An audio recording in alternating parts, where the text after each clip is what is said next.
열왕기하서 21장 1절에서 9절입니다.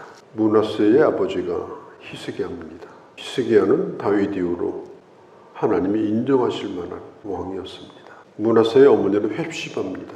헵시바라는 말은 기뻐한다, 즐거워한다, 그런 의미를 가지고 있습니다. 그의 어머니도 분명히 좋은 어머니였을 것입니다. 그런데 므낫세는 12살의 왕이 돼가지고 50년 동안 남유다를 다스리는데 다윗 이후로부터 이제까지 가장 악한 왕으로 평가를 받게 됩니다. 다윗 이후로 가장 인정받을 만한 아버지 히스기야, 다윗 이후로 가장 악한 왕이었던 므낫세, 이것을 보면서 여러 가지 생각을 해보지 않을 수가 없습니다. 사람이라고 하는 건 끊임없이 애쓰고 또 애쓰지 않으면 무너지고 허물어지는 건 그냥 가만 놔두면 됩니다. 그냥 허물어지는 것이 그게 바로 사람입니다. 그래서 성경에 로마서에 뭐라고 얘기했느냐? 하나님의 심판은 내버려 두는 거다. 내버려 두는 거. 매우 나빠지고 있는 겁니다. 히스기야도 몇 번 갈팡질팡하면서 정신을 차리고 살았기 때문에 그래도 그렇게 평가를 받은 거예요. 므낫세는 50년 동안이나 남유다를 나쁘게 만드는 그런 왕이 되고 만 것입니다. 하나님의 사람으로서의 정체성이라고 하는 건 눈꼽만큼도 없어요. 하나님의 성전 마당에다가 일월 성신을 섬기는 우상, 바알의 우상, 아세라 목상의 우상, 완전히 굿판을 갖다 만들어 놓고, 그렇다고 하나님을 또 안 섬기는 건 아니에요. 굿판할 때는 또 굿판을 하고, 또 성전에서 제사를 할 때는 또 하나님 앞에 또 절기도 지키고, 하나님의 성전을 완전히 이 혼합주의, 다목적 종교 행사를 하는 다목적 회관처럼 그렇게 만들어 가지고 완전히 하나님의 성전을 무력화시켜 버렸습니다. 하나님께서 다윗과 솔로몬에게 약속하신 약속이 분명히 있었는데 그 약속은 아무런 상관이 없는 그런 빈말이 돼버리고 말았어요. 그러니까 내가 누구인가 하는 것이 중요합니다. 내가 누구인가를 잊지 않고 사는 거. 내 이름만 기억하고 살면 안 돼요. 나의 근본, 나의 본질. 우리는 전에 죄인이었는데 하나님의 긍휼을 입고 하나님의 자녀가 된 자고 하나님의 은혜와 긍휼로 여기까지 온 자입니다. 이걸 잃어버리고 살면 안 돼. 잃어버리는 순간 삼복더위에 음식 썩는 것처럼 순간 맛이 가버리고 순간 악취가 납니다. 그게 사람의 본질이에요. 오늘 성경을 보면서 우리는 아버지 히스기야는 아수르와 2번 싸워서 이겼습니다. 나라가 상당히 부강해졌고 심지어 바벨론에서 히스기야에게 우리 동맹을 맺어가지고 아수르와 대항하자 할 정도로 부강했어요. 그런데 므낫세는 친아수르 정책을 씁니다. 그렇게 하면서 정치력을 발휘해가지고 오래도록 장기 집권을 해요. 50년 동안이나 장기 집권을 했으니까 정신은 참 잘한 거죠. 전쟁을 치르지 않았으니까 50년 동안 그렇게 하면서 국내적으로 행한 것이 뭐냐? 하나님 보시기에 가증한 일을 하나님의 성전 안에 온갖 것을 다 만들어 놓고 그 아버지가 헐었던 산당도 곳곳에다가 다시 재건을 하고 완전히 예배를 깨버린 것입니다. 그리고 하나님을 섬기는 신앙을 그냥 혼합주의 신앙으로 만들어버린 거예요. 예배는 예배대로 드리고 굿은 굿대로 하고 그런 거예요. 이게 점점점 이제 깊어가면서 심지어는 인신제사, 사람을 갖다가 제물로 바치는 그런 일을 어디서 행했냐? 성전에서 행했어요. 하나님 앞에 제물을 바치는 것이 아니라 거기서 사람을 태워버리는 이런 무시무시한 일을 하게 됐습니다. 가나안 땅이 정복되기 전에 그 가나안 땅의 모든 잘못된 그런 종교 문화를 다 부활시켜버리고 아버지가 했던 일을 완전히 뒤엎어버립니다. 하나님은 분명히 약속을 하셨는데 그 약속을 다 잃어버리고 이렇게 한 것에 대해서 오늘 성경은 안타까운 기록을 하고 있어요. 므낫세가 12살 때 왕이 됐습니다. 12살 때까지 누가 돌봐줬을까? 히스기야의 아들로 히스기야가 돌봐줬을 거예요. 그런데 그때 히스기야가 노년 때입니다. 히스기야가 나이를 먹었을 때. 그런데 히스기야가 나이 먹었을 때 잘했느냐? 그렇게 좋은 모습이 아니었어요. 교만했었고 창고를 열어가지고 이방인에게 다 보여주면서 별것도 아닌데 자신이 굉장한 무슨 인물이 된 것처럼 착각해가지고 얼마나 교만했는지 몰라요. 아마 이 므낫세는 12살 먹도록 아버지의 그 노년에 잘못된 것을 배운 것 같아요.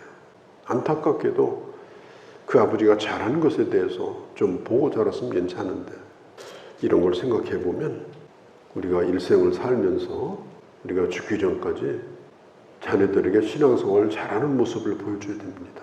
말은 안 해도 우리 어머니, 우리 아버지 저건 아니지. 객관적으로 저건 아니지. 그런 신앙생활을 하면 자식의 아버지 존경하지 않습니다. 어머니 존경하지 않습니다. 다 압니다. 말을 안 할 뿐이지 부모니까. 그걸 왜 모르겠어요? 그리고 다른 분을 존경합니다. 신앙생활을 잘하는 다른 분을 바라봐요. 이게 불행한 거예요. 히스기야가 므낫세가 12살 먹을 때까지 왕이 될 때까지 참 좋은 기회가 많이 있었죠. 그런데 병 낫고 나서 15년 동안 더 살면서 이게 문제가 많이 된 거예요. 못 산 거예요. 하나님 주신 기회를. 아들이 그걸 그대로 본 거예요. 그러니까 누구를 탓할 일이 없어요. 본 게 없으니까. 애가 뭐 태어나지도 않았는데 아버지 잘한 거 봤겠습니까? 그러니까 이게 이런 기가 막힌 일이 이게 벌어진 겁니다. 오늘 내가 어떻게 살고 있나? 내 주관적인 생각이 아니고 객관적으로 볼 때 내가 정말 믿음의 사람으로 그렇게 내가 살고 있는가? 내 자식이 이걸 본받아도 충분할 만큼 괜찮은 지금 일을 내가 하고 있는가? 그렇지 않다면 이건 한탄스러운 거고 깨달았다면 지금부터라도 잘해야 되고 잠깐이라도 좋은 모습을 보여주고 가야 되고 그게 중요합니다. 저는 히스기야가 전바 부분에 잘하는 게 너무 아까운 거예요. 참 잘했거든요. 그런데 므낫세가 이걸 볼 기회가 없었고 나이도 어린 12살에 이제 왕이 돼가지고 방향도 없고 정체성도 없는 왕이 돼가지고 아버지가 깨끗하게 만들어놓은 그 성전을 더럽히기 시작한 겁니다. 히스기야가 병고침을 받고 나서 굉장히 교만해졌어요. 창고를 열어주고 아주 굉장히 대단한 사람인 것처럼 그렇게 행세를 했어요. 그때 하나님께서 말씀을 하십니다. 네 자식은 붙들려 가서 외국에 환관 노릇을 할 거다. 그때 히스기야가 뭐라고 했느냐? 하나님, 그래도 내가 살 동안만은 보장을 해주신다니 감사합니다. 다음 세대에 대한 고통이 없었어요. 내 자녀 세대가 붙들려가고 믿음으로 살지 못하고 이렇게 될 거라는 말씀에 대하여 책임을 져야 되는 부모 세대로서 그런 고통이 없었어요. 주여 감사합니다. 살려주셔서 감사합니다. 요것만 생각한 거예요. 정말 므낫세가 어렸을 때일지라도 하나님이 그렇게 말씀했을지라도 나는 너를 잘 키우리라. 결코 너 붙들려서 환관 노릇하지 않게 하리라. 예루살렘을 지키리라. 그리고 회개하고 정말 다음 세대 교육을 위해서 그가 애를 썼다면 어떻게 됐을까? 다음 세대가 중요한 겁니다. 교회도 마찬가지고 가정도 마찬가지고 끝까지 온전히 주님을 예배하고 끝까지 정말 진실로 옆에서 봐도 진실이 거짓이 없는 주일 성수하는 것도 하나님 앞에 정말 아무리 힘들어도 11조 헌금 잘 하고 그래도 굶지 않고 사는 걸 보여주면 그 자식은 똑같이 주일 지키고 11조 헌금 합니다. 그런데 그게 없으면 아무리 잘 가르쳐도 이 주일하고 11조 안 하면요, 정체성이 없어요. 자식에게 크리스찬의 정체성을 심어주는 건 주일 지키고 11조 해야 됩니다. 나중에 그 자식이 돈 벌어가지고 뭐 할지는 뻔한 거예요. 하나님한테 효도도 안 하는데 무슨 부모한테 효도하겠어요. 그러니까 이게 정말 중요한 거예요. 죽을 때까지, 하나님 부르실 때까지 내가 믿음으로 덤으로 사는 인생이니까 하루하루 부를 때까지 믿음으로 잘 살자.